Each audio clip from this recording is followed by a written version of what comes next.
Welcome back to the Rebuilt Parish podcast. Today in the studio, we've got Debbie Pine, Pastoral Associate at St. Alexander in Fonthill, Ontario. Now, they are one of our partner parishes, and it has been such a blessing getting to know Debbie over the last year as she's been in our small groups course. Today, Debbie is going to talk about faith as it stands when working in a parish or even volunteering in a parish. She talks about what her faith life was like before working in a parish, what it's like now, and then how small groups have helped to deepen her faith and the faith in the rest of her parish community. We'll see you inside the episode. Well, hi there, Debbie. Thank you so much for joining us on the podcast today. Hi, Melissa. Thank you so much for asking me to be on your podcast. This is my very first podcast, so I'm hoping we're going to have a great time because always talking with you is so much fun. So I'm looking forward to it.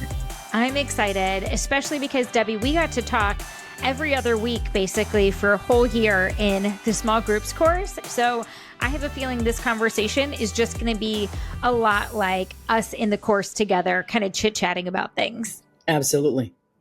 Well, let's start at the beginning. What was your faith like before becoming a member of the parish staff at St. Alexander? Well, before joining the parish at St. Alex, my faith was rooted in personal devotion and community engagement.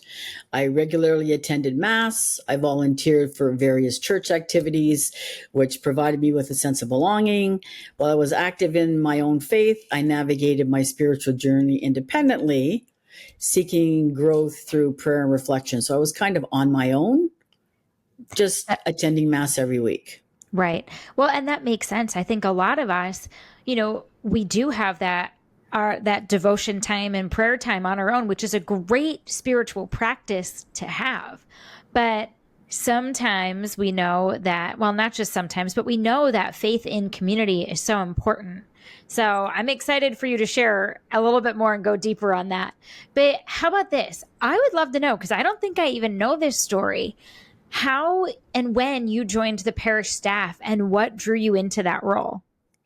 Well, I'm actually on the staff since April this year. I've been a volunteer for a very long time, but I've only become a parish staff member since April of this year. Whoa. So, I know. I had no idea. Yeah, nobody did. It was a gradual. We talked about it, but it was made official in April. So Wow. I joined the parish staff after feeling a strong calling to serve the community in a more impactful way. It was during a retreat actually with the CWL, because I'm a Catholic Women's League member, that I realized my desire to contribute to ministry leadership. The vibrant community at St. Alexander, along with with Father Paul, inspired me to take the step. He's kind of a saint. He's going to be someday, right? Yes. So I wanted to utilize my passion for building connections and fostering spiritual growth within the parish. So when Father Paul came to me and we talked about this, I was all over it. Oh my gosh. Yeah. Wow. So this whole time, I thought you've been a staff member there for years, but you've been a key volunteer minister. Yes. This is huge. And I think this is really important for people to hear, especially that are in this church work, that volunteers can play a huge role in leadership, because you've been in a leadership role for a long time. But as a volunteer, that's incredible, Debbie. Yes. And we keep telling volunteers at our churches, we call them minister. Nobody's a volunteer. They're all ministers. We've stopped the volunteer because ministry gives them more ownership. Yes. It makes it, in our opinion, more of a belonging.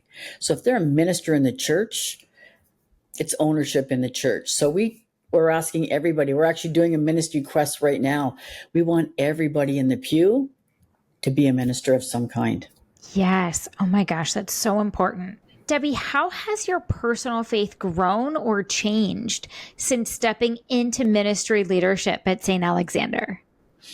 Well, since stepping into ministry leadership, my personal faith has deepened significantly.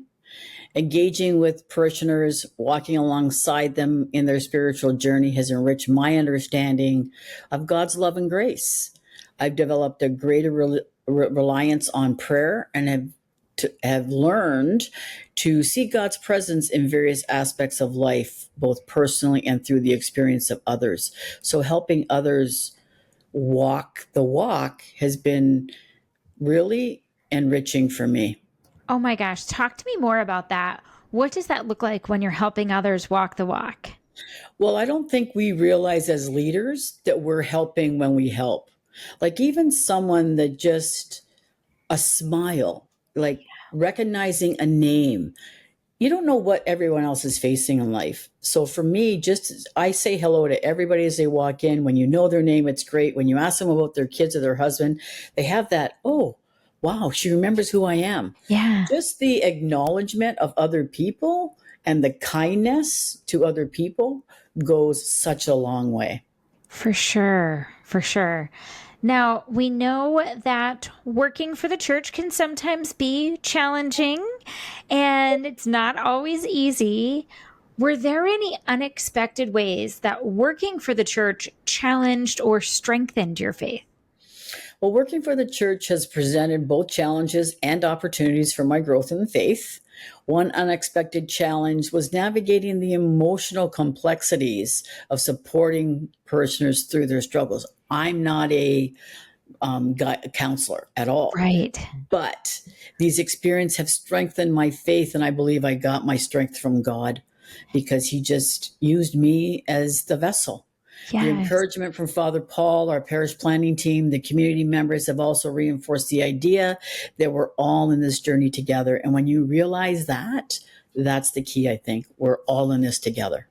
Yes. I love that you said your strength came from God and that you're all in this together, which is so important, especially when times get tough. And in parish leadership, you're leading people through so much change. You are trying to help pastorally care for them, which we're going to talk about that in a second. But there is so much. It does require God's strength and the help of the rest of the team to get through a lot of it. Absolutely.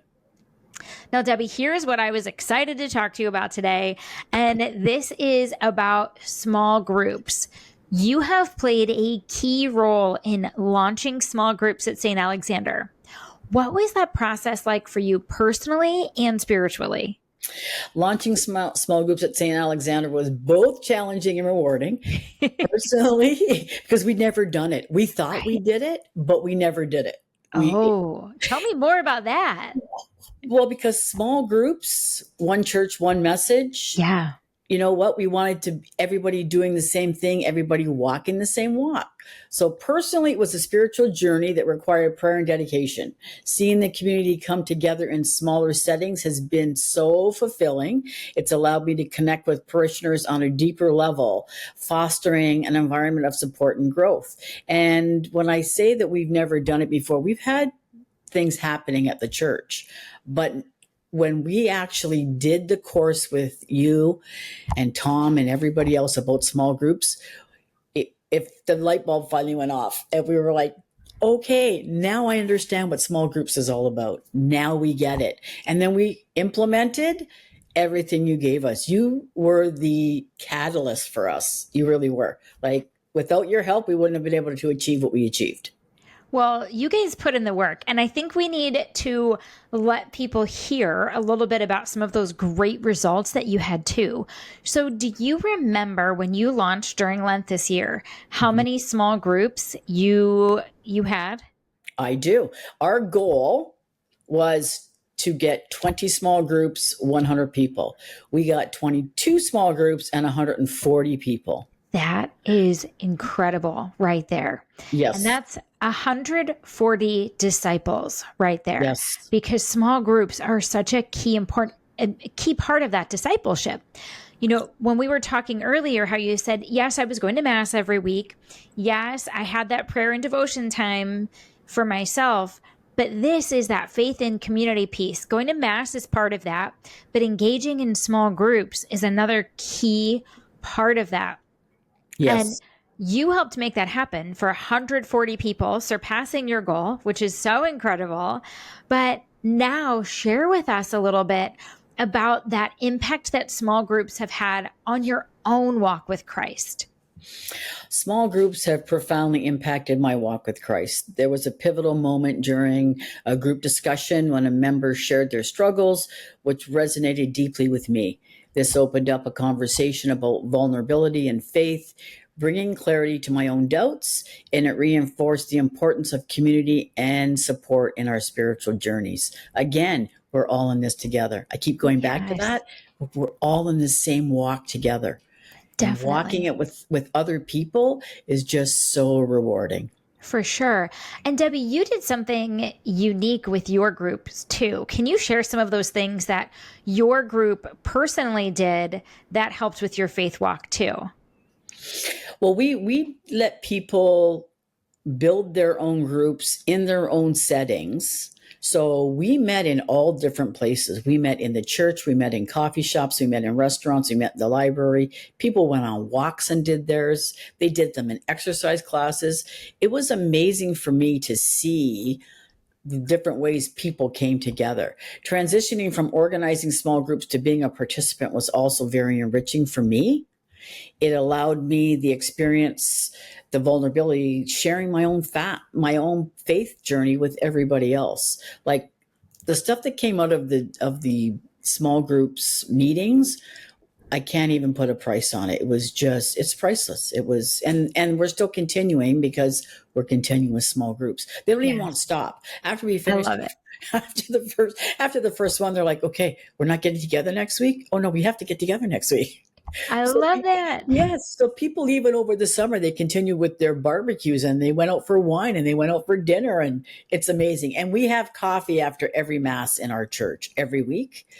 And to see those experiences in the cafe, we have a vision cafe at St. Alex, and they talk about it. They're talking about it all the time. Like it's become part of who you are now. When you come to St. Alex, you join a small group. It's part of our DNA. We love it. I love it. You really are a parish of small groups. We are. Not a parish with small groups. And that's incredible. And Debbie, I think one of the things you had shared with me in one of our courses was that your small group, you ended up going to mass together and doing some other things together throughout the week too. Can you tell us a little bit more about that? Well, whenever we would start with mass and we would discuss the homily, we would have dinners together. We actually did a special, because I was the director of small groups. We actually, for Holy Thursday, we did a Last Supper for all the hosts and their families before Holy Thursday Mass. I love that. It was so beautiful. We served them dinner, we prayed together, and then we all went to Mass together. It was just a profound experience for everybody involved. I love that. I think that's so special because you not only celebrated these small group hosts, but you took that time with your own group to grow deeper in your faith. Mm-hmm. Going to mass together is so special. Breaking bread together is so special. That's one of the things that Jesus modeled for us with the disciples. And you're taking that and modeling that in your own small group. And I think that is just such great leadership on your part. Now, I would love to know, what kind of shifts have you seen in your own prayer life, maybe in scripture engagement or sacramental life, as a result of being in a small group? Well, being part of a small group has positively influenced my prayer life, my scripture engagement, my sacramental involvement. I find myself praying more intentionally and reflecting on discussions. The communal aspect of prayer has made my relationship with God feel more dynamic and connected, enhancing my overall spiritual experience. It's just deepened my faith. Just, you think you know, you don't know. Yes. So being in a small group, listening to other people, reading scripture together. And one thing that we found as well is even when we read scripture together, or you read a passage together, everybody sees it differently. Yes. Everybody understands it differently. So part of the small groups was also understanding everybody's perspective. I That was love key. that. That's incredible. It helps us connect with others. It helps us Mhm. grow in our own lives spiritually, and it helps us maybe get a deeper understanding of scripture that, I from my own small group experience, there have been times where I'm like, this doesn't seem right. I don't quite understand this. And someone else in my own small group has been able to break it down for me in a way that I didn't understand before. And that's one of Yes. those great communal aspects of it. Yes, we had that because we had done a homily series as well. And Father Paul was talking about a gap. And the gap he was talking about, there's 6 people in my group. They all saw it differently. They all Oh, saw wow. it was incredible. And we sat there and listened to each other's perspective and said, oh, okay, I didn't see it that way. But what a great way to look at it. So it's, everyone is learning, everybody. And the thing I like about it that we really, really stressed, it's a safe zone. And what Yes. happens in small groups, the conversation stays in small groups. Those Yes. groups are, again, they feel safe. They feel like they can come and talk. They're all friends now. They're all Yes. spiritual friends. It's beautiful to see. Oh, I love that. And Debbie, you brought up a great point that what is said in small groups stays in small groups. So people can take off the mask and be authentic and be Yes. themselves. But then Yes. that second part of what you said, now they're all friends in faith, which is Yes. huge. This is what helps take our big church and make it seem small. So now when you go to mass on Sunday, you can say, that's my friend, that's my friend, that's my friend. And that is just such a great way for parishioners to connect with each other. It's beautiful. And I have been going to church for a very long time, decades. And I've heard so many people say, I've been going to church forever. I've never had church friends. I have a Yes. church family now. That's Yes. so beautiful to hear. It really Yes. is. It's just, that's a reward for me personally when I hear people talk like that. Like I have a family at church. It's beautiful. It is beautiful. I love that, Debbie. Now, how do you continue to nurture your own faith while leading and serving others? What helps you stay rooted? To nurture my faith while leading and serving, I prioritize personal time for prayer and reflection. I find that settling aside quiet moments in my day allows me to reconnect with God and recharge spiritually. I do it throughout the day many times. And it's not for a long time, but lots throughout the day. Additionally, I engage in regular scripture reading and seek out spiritual resources such as books or podcasts. I listen to a lot of the Rebuilt podcasts. They're great, that inspire and challenge my faith. Building relationships with fellow staff members and parishioners also help me stay rooted as we encourage one another and share our journeys. I've learned so much about so many people. Everybody has a story. They just Yes. do. And participating in retreats and faith based workshops, Rebuild has done so many workshops. I encourage everybody to go, and they're beautiful. And they're so rewarding. They've been invaluable for deepening my understanding and my commitment. So thank you for that. Oh, well, thank you for the plug for that, Debbie. Workshops start back up in September, by the Can't way, wait. which is exciting. Something you said, I would love for us to just go a little bit deeper on this because, again, we know that working in a parish, whether as a minister or a staff member, anywhere in that parish leadership, it can be hard and times can get tough because change can be hard. You mentioned that you take time daily for scripture, reflection, prayer, and that you do it throughout the day. Mhm. So, what does that look like? Do you start in the morning with prayer and then pick it up in segments throughout the day? Maybe you can share a little bit more about that. I have the Hallow app, which I love. Okay, great. So I do the gospel reading every day. Nice. Jonathan Rumi does the gospel reading, and I love listening to him say the gospel. It sounds like Jesus is talking, right? When he's doing Yes. it. Because right now, one of the things I'm also doing at the church is we're showing the Chosen series. Yes, love that. So Jonathan is Jesus to me. So when I Yes. can hear him say the gospel every morning, it's a beautiful thing. So I start with that every day. And I have on my radio too in the car, even when I'm driving, I have the message on, and it's always spiritual. It's always it gets me back into my train of thought of, okay, where am I going? What am I doing? What kind of help I Yes. need? Because I'm constantly asking God for help. We all have to ask God for help because that's where it comes from. So my Absolutely. strength every day comes from him. For sure. And that's part of that praying without ceasing, right? Praying all throughout the day, asking him for help and strength all throughout the day, worshiping him by having some worship music on. I love that, Debbie. That's incredible. Now, as we wrap it up, what encouragement would you offer to someone on parish staff or even a busy volunteer minister who feels stuck or stagnant in their faith?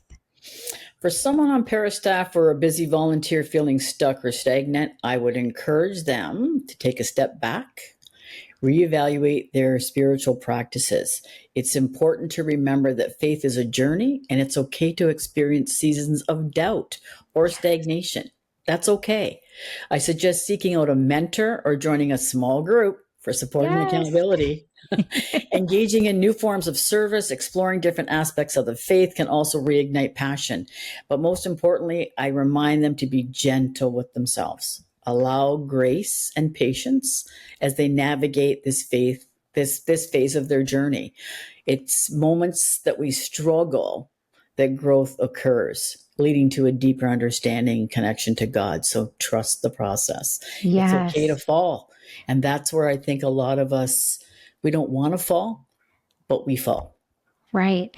And sometimes I love that you said have that grace, because sometimes some of us expect perfection even from ourselves. And we know that no one is perfect except for God, right? So we need his grace and we have to trust him and his process for us. I love that, And Debbie. I was one of those, had to be perfect. And it was actually Kimberly, Maria, that helped me say, no, there's one perfect person, and put me in the Yes. right perspective saying, yes, there is only one perfect person. So, Yes. yes, do your best. It's okay to falter.